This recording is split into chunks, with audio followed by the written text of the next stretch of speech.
karena semakin kencang sapi mengeras, ini susah ditarik.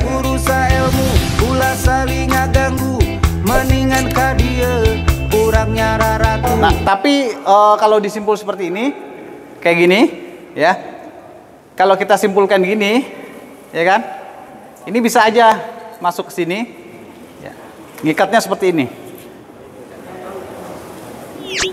Kalau dimasukkan ke kaki, ini kalau semakin ditarik kencang, dia semakin ngunci, jangan, ya. Kalaupun nggak mau dikunci gitu, boleh. Ini masuk aja ke sini. Nah, dia nggak bakal ngunci. Nggak akan mengunci, tapi dia nggak akan ngunci, tapi dia bisa masuk sini, ya. Ini contoh simpel aja, Pak. Kalaupun kita lepas, kita buka nih, Pak, talinya dari simpul ini, kita tarik, bim salabim. Oke, simpel ya, Pak. Kalau mau ngikat tadi, diputar ini. Oke, ikutin semuanya. Nih. Baik, sudah begini? Oke. Putar.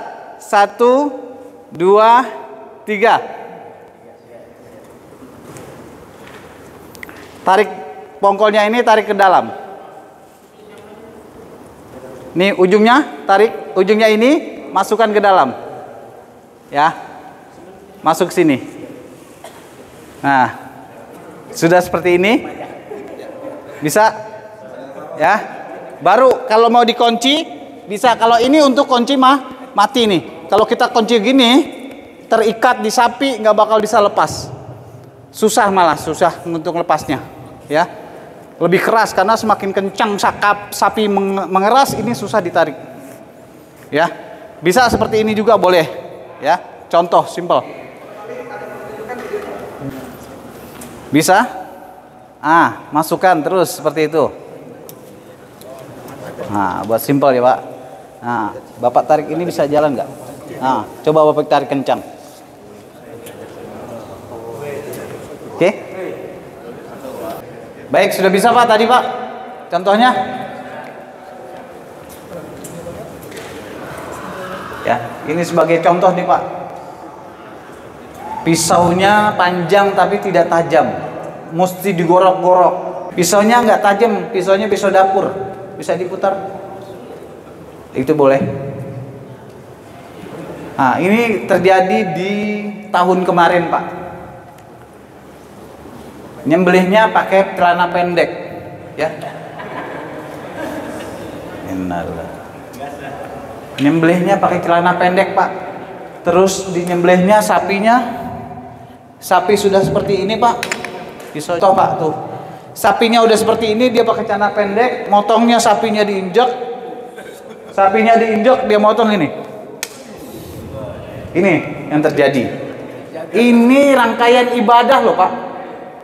Idul Kurban itu rangkaian ibadah atau bukan? Ibadah yang mahdoh. Ketika ibadah disembelihnya seekor lembu atau kambing, itu maka Allah ijabah atas doanya semua. Ya. Bagaimana perlakuan terhadap hewan? Bagaimana yang nyembelihnya seperti ini, Pak? Kira-kira tepat atau tidak?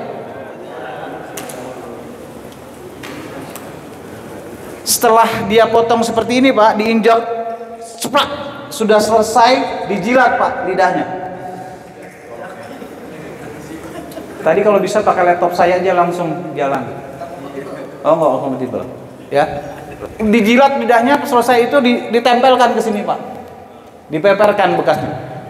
Artinya kalau seperti ini udah setan yang menempel pada orang yang menyembelih seperti ini. Udah pasti.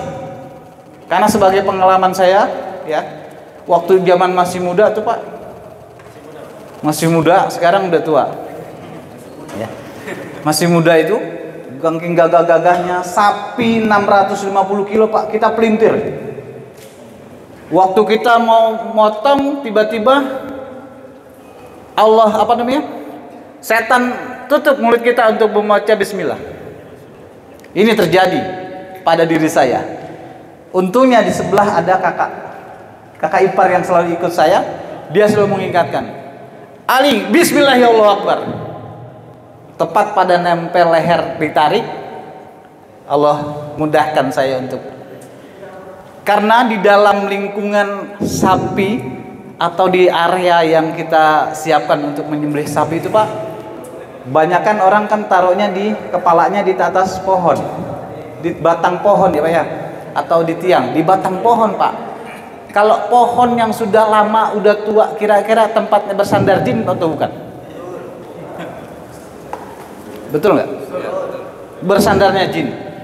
Kita di situ Pak, diri kita dalam keadaan congkak dan sombong. Jin paling demen dengan orang sombong. Dirasuklah diri kita. Jin paling demen kalau kita motong tidak membaca basmalah. Setan paling demen kalau kita baca tidak baca basmalah. Haram, demen Pak. Makanya selalu menguji kita tuh jin. Syarat yang harus dijalankan sebagai juru sembelih, pertama dalam keadaan bersuci, berwudu. Setelah berwudu, salat duha. Setelah salat duha, salat munajat sama Allah. Setelah munajat, setelah selesai itu, minta doa sama ibu dan bapak. Ya, kalau masih ada. Kalau belum ada, kalau sudah tidak ada, datangi kuburnya sebelum waktunya. Ya, doakan ya, besok saya akan menyembelih. Mudah-mudahan Allah kasih kemudahan atas apa yang kami proses sembelih kemarin. Seperti itu Pak, contoh. Ini yang pengalaman ilmu yang saya dapat dari orang tua saya. Karena sanad keilmuan saya langsung dari ayah saya semenjak saya kecil. Dulu tukang mandiin mayat. Saya tukang mandiin mayat dulu waktu SMP sampai SMA. Setelah mandiin mayat, orang tua saya tahu. Tapi saya pintar menyembelih. Tahun 2000 saya sudah diamanahkan, sudah dijazahkan untuk menyembelih. Setelah nyembelih satu ekor hewan, yang saya sembelih hewannya berbau bangkai, yang hanya mencium diri saya, orang lain nggak mencium. Saya bisa mandiin mayat, saya bisa menyembelih. 3 tahun setelah itu ayah manggil, Ali duduk sini. Kamu sudah bisa menyembelih, kamu sudah bisa mandikan mayat. Ijazah sudah dapat semuanya. Dari salah satu di antara keduanya kamu ambil pekerjaan yang kamu harus tekuni. Apa?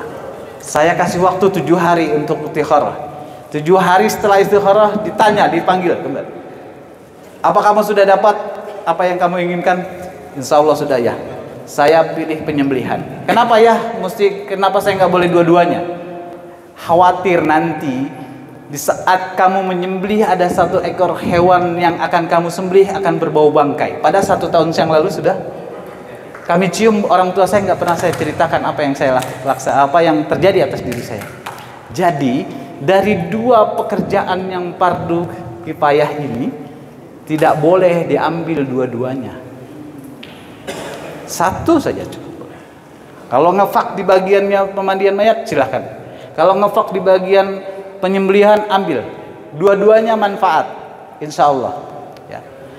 Lain hal kalau dalam keadaan darurat kata ayah, boleh kamu memandikan. Seandainya satu kampung itu nggak ada yang bisa memandikan, berarti keadaan dosa kalau nggak dimandiin mayat. Ya, hari ini kita langsung praktek bagaimana proses merebahkan sapi yang sesuai tadi yang kami gambarkan. Mudah-mudahan di lapangan tidak terlalu krusial, tempatnya bisa terkendali baik sesuai harapan. Kalau sudah selesai itu, mari kita sama-sama ke lapangan.